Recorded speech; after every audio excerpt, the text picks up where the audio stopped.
हमारी students Hindi study tip channel में आपका स्वागत है।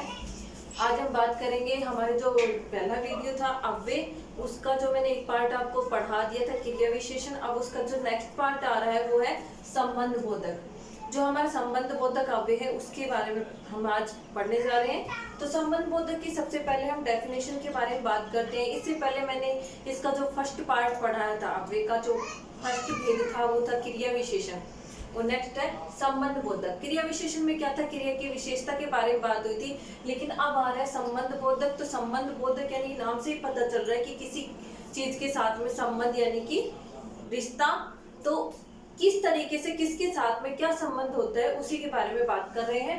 तो डेफिनेशन में मैंने आपको बताया है कि वे अव्यय जो संज्ञा सर्वनाम के साथ जुड़कर उनका संबंध वाक्य के दूसरे शब्दों से बताते हैं। यानी कि क्रिया विशेषण तो क्या था कि क्रिया की विशेषता प्रकट कर रहा था, लेकिन ये संबंध है, ये वाक्य में ऐसे शब्द आएंगे जिनका संबंध संज्ञा या सर्वनाम के साथ में होगा, और उसके साथ में वाक्य में जो अन्य भी शब्द होंगे उनके साथ में भी उसका इफेक्ट होगा, यानी कि उससे भी उसका संबंध होगा। तो वाक्य जब हम बनाते हैं, कोई भी वाक्य होता है उसमें या तो संज्ञा आता है या सर्वनाम, ये तो आपको डेफिनेटली पता ही है। तो उदाहरण देकर मैं आपको समझा रही हूँ कि उदाहरण से किससे कैसा संबंध होता है। जैसे बालक चांद की ओर देख रहा, मैंने आपके सामने वाक्य लिखा है बालक चांद की ओर देख रहा है। अब ये की ओर देखो, इसमें ये एक नया शब्द है। बालक क्या है, इसमें संज्ञा है, चांद क्या है, इसमें संज्ञा, देख रहा है ये क्रिया है। तो इसमें क्या हो रहा है, की ओर किसकी जोड़ रहा है, बालक और चांद से, यानी कि संज्ञा से इसको जोड़ रहा है। वह उसके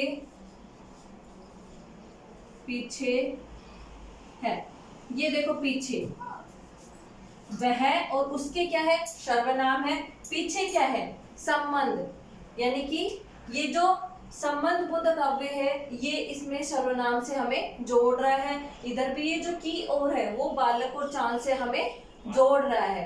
तो ऐसे शब्द जहां आपको दिखते हैं वो संबंध बोधक अव्यय कहलाते हैं। आई होप कि अब ये डेफिनेशन आपको एग्जाम्पल से ज्यादा बेटर समझ में आई हो कि ऐसे शब्द जो संज्ञा और सर्वनाम के साथ साथ अन्य वाक्यों से भी संबंध जोड़ते हैं, ऐसे वाक्य संबंध बोधक कहलाते हैं। अब आता है इसके भेद। इसके जो भेद होते हैं वो दो प्रकार के होते हैं। एक तो होता है क्रिया विशेषणात्मक और दूसरा होता है अन्य संबंध बोधक। अन्य संबंध बोधक में काफी सारे हैं, लेकिन मुख्य रूप से दो ही पार्ट होते हैं, एक तो क्रिया विशेषणात्मक और एक अन्य। तो अन्य में मैं आपको बाद में समझाऊंगी, पहले मैं आपको समझा रही हूँ क्रिया विशेषणात्मक संबंध। लेकिन उससे पहले क्रिया विशेषणात्मक की डेफिनेशन समझना जरूरी है कि क्रिया विशेषणात्मक संबंध बोधक क्या होते हैं।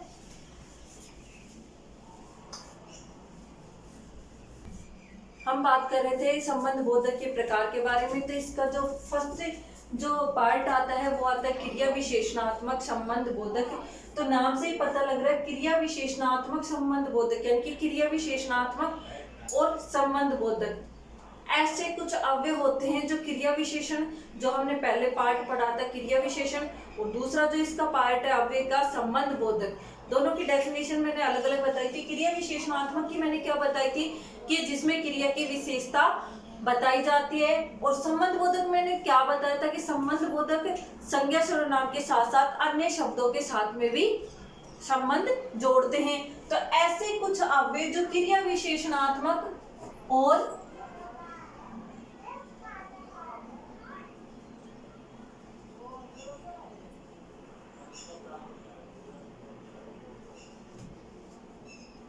संबंध बोधक दोनों का काम करते हैं।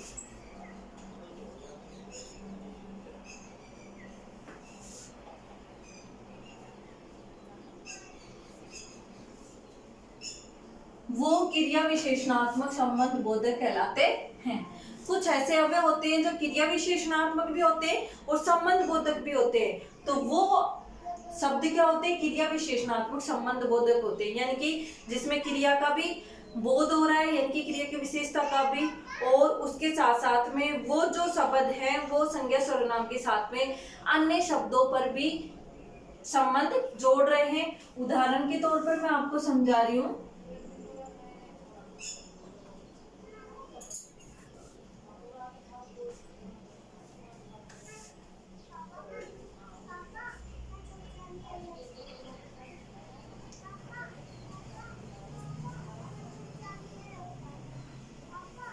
मोहन उसके पीछे लगा, मोहन उसके पीछे लगा, तो ये तो क्या हो गया, पीछे संबंध बोधक।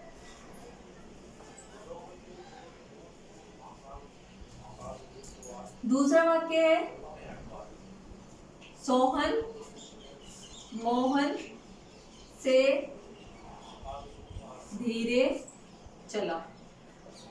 मैंने बताया मोहन उसके पीछे लगा, लगना क्या है, क्रिया है,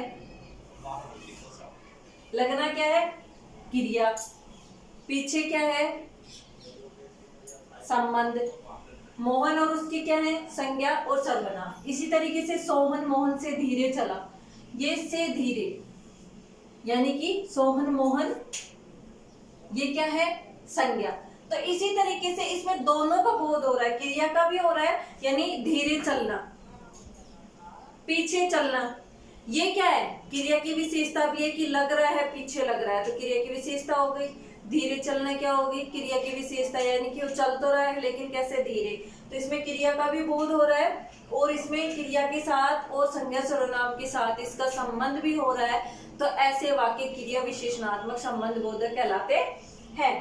अब आता है क्रिया विशेषण और संबंध बोधक, दोनों में अंतर क्या होता है।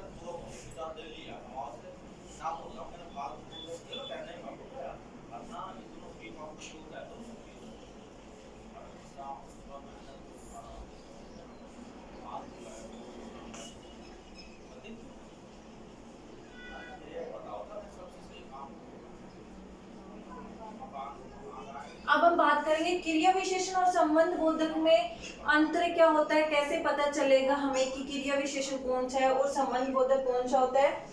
तो ऐसे शब्द जो क्रिया की विशेषता प्रकट करते हैं और अन्य किसी संज्ञा सर्वनाम से संबंध रखते हैं, ऐसे शब्द जो क्रिया की विशेषता प्रकट करते हैं और अन्य संज्ञा शब्दों से संबंध रखते हैं, वो क्या होते हैं, क्रिया विशेषण। और जो इसके अलावा बच गया वो होते हैं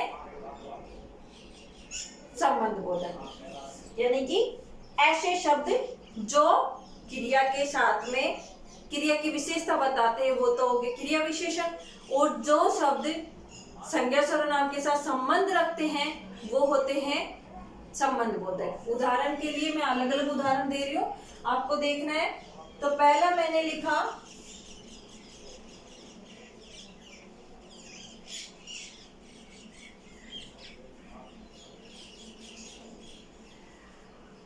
मोहिनी मधुर गाती है। मोहिनी मधुर गाती है, मधुर यानी कि वो गाना गाती है मधुर। तो ये तो हो गया क्रिया विशेषण, यानी कि इसमें क्रिया की विशेषता बताई गई है। लेकिन अगर मैं लिखूं मोहिनी लता से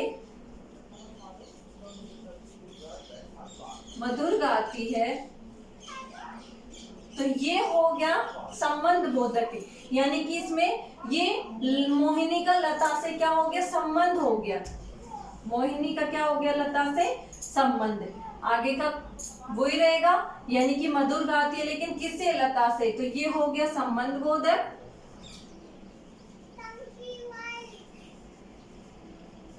और ये हो गया क्रिया विशेषण।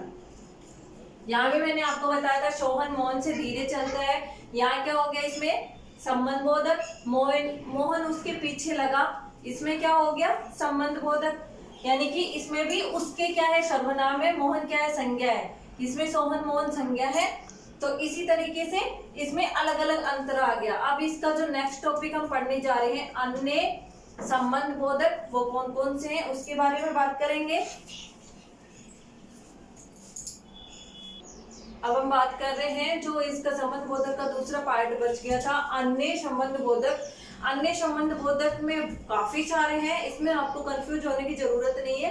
इसमें क्या है, जो मेन जो शब्द हैं, जो मेन अव्यय हैं, उनको आपको कैच करना है कि आपको कैसे पहचान में आए कि कौन सा संबंध बोधक है। तो वो सारे मैंने राइट भी कर दिए हैं, आप चाहो तो इनको राइट कर सकते हो या स्क्रीनशॉट भी इसका लेकर आप इसको लर्न कर सकते हैं। ये आपके जो एग्जाम है, किसी भी चीज का एग्जाम हो जिसमें आपका हिंदी सिलेबस आता है, उसमें 100% आने वाले टॉपिक है। अगर आप इनको अच्छे से देखते हैं तो आपको आसानी से लर्न हो जाते हैं। तो अब हम बात करेंगे कि इसमें जो अन्य संबंध बोधक होते हैं कौन कौन से हैं। तो सबसे पहला आता है इसमें कारणात्मक संबंध बोधक। कारणात्मक यानी कि कारण, इसके नाम से ही पता लग रहा है कारण। अब कारण के जो पर्यायवाची शब्द होते हैं, कारण, वजह, के द्वारा, के मारे, यानी कि ऐसे जो शब्द आते हैं, के हाथ से, तो ऐसे शब्द जो हमारे आते हैं वो कारणात्मक आते हैं। यानी कि राम ने रावण को हाथ से मारा, यानी कि अब के द्वारा आप किस कारण से झगड़ा कर रहे हैं, वो किस वजह से यहाँ आया। तो ऐसे शब्द जहाँ पे कारण, वजह, के द्वारा, के मारे, ऐसे शब्द आपको दिखते हैं तो कारणात्मक संबंध बोधक कहलाते हैं। इसका जो नेक्स्ट आता है वो आता है संप्रदानात्मक संबंध बोधक। संप्रदानात्मक यानी कि हमने कारक पढ़े थे, उसमें संप्रदान था, संप्रदान था, तो वही टॉपिक इसमें आया है कि कारण, संप्रदान क्या होता है, के लिए, के वास्ते। तो ये शब्द जहाँ पे आपको आता है, अगर आपको कारक भी अच्छे से आता है तो आप इसको कैच कर सकते हैं। अगर कारक नहीं भी आता तो कारक का वीडियो भी मैंने इसमें डाल रखा है, आप वो भी देख सकते हैं। अब संप्रदानात्मक जो हमारा टॉपिक है तो उसमें क्या शब्द आएंगे आपके वाक्य में, के लिए, के वास्ते, के खातिर, के हेतु, ऐसे शब्द आपके सामने जिस वाक्य में आते हैं तो आप उसमें संबंध बोधक कौन सा होगा, तो संप्रदानात्मक संबंध बोधक होगा। या संप्रदानात्मक ना देकर आपको सीधा संबंध बोधक दिया जाता है तो उस पर भी आप टिक लगा सकते हैं। लेकिन अगर आपको संबंध बोधक भी दे रखा है और संप्रदानात्मक भी दे रखा है तो आपको संप्रदानात्मक पर ही टिक लगाना है। अब आता है हमारा व्यापकता बोधक। व्यापकता, व्यापक मतलब चारों तरफ फैले रहना। व्यापक का मतलब क्या होता है, ख्याति।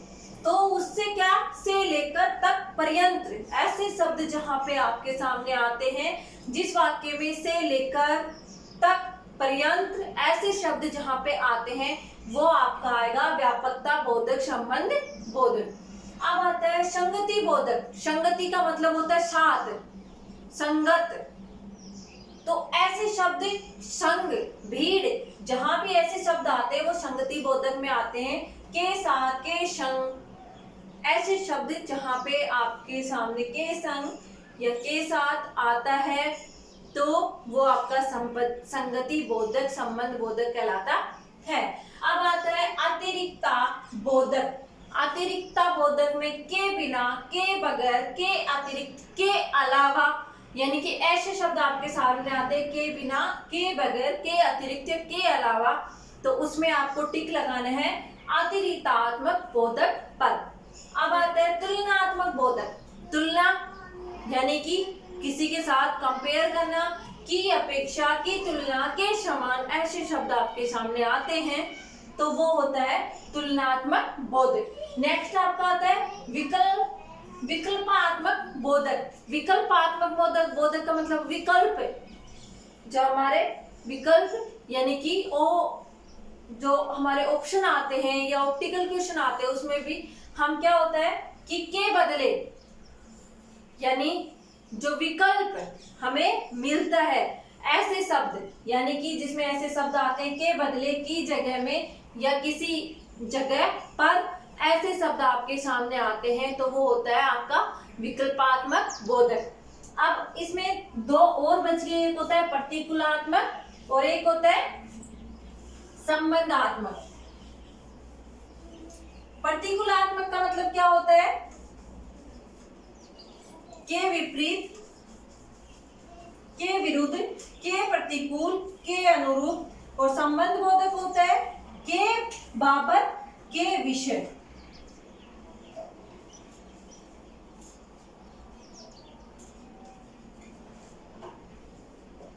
प्रतिकूलात्मक का मतलब होता है के बाप,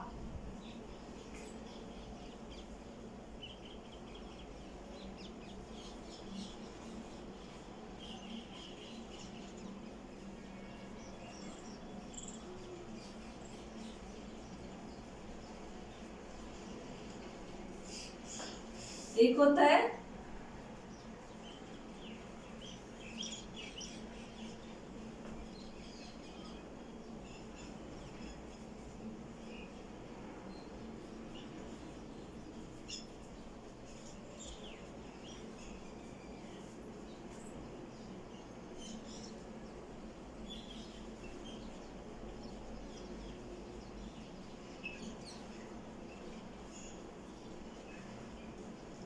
जो आपके दो और बच गए थे, इसमें होता है एक प्रतिकूलात्मक यानी कि के विपरीत, के अनुरूप, के अनुसार, यानी कि किसी के प्रतिकूल होना, किसी के अनुसार होना, किसी के जैसा सेम होना।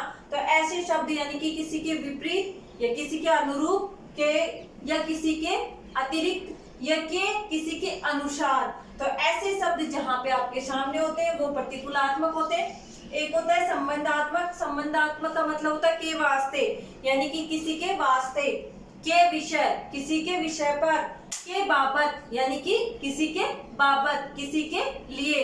तो ऐसे शब्द जहां पे हमारे आते हैं वो हमारे संबंध बोधक में होते हैं।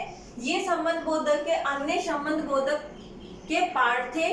आई होप कि आपको ये वीडियो पसंद आया हो, तो इसको ज्यादा से ज्यादा लाइक एंड शेयर करें, और जो स्टूडेंट इस वीडियो को पहली बार देख रहे हैं वो इस चैनल को सब्सक्राइब जरूर करें। Thank you, have a nice day.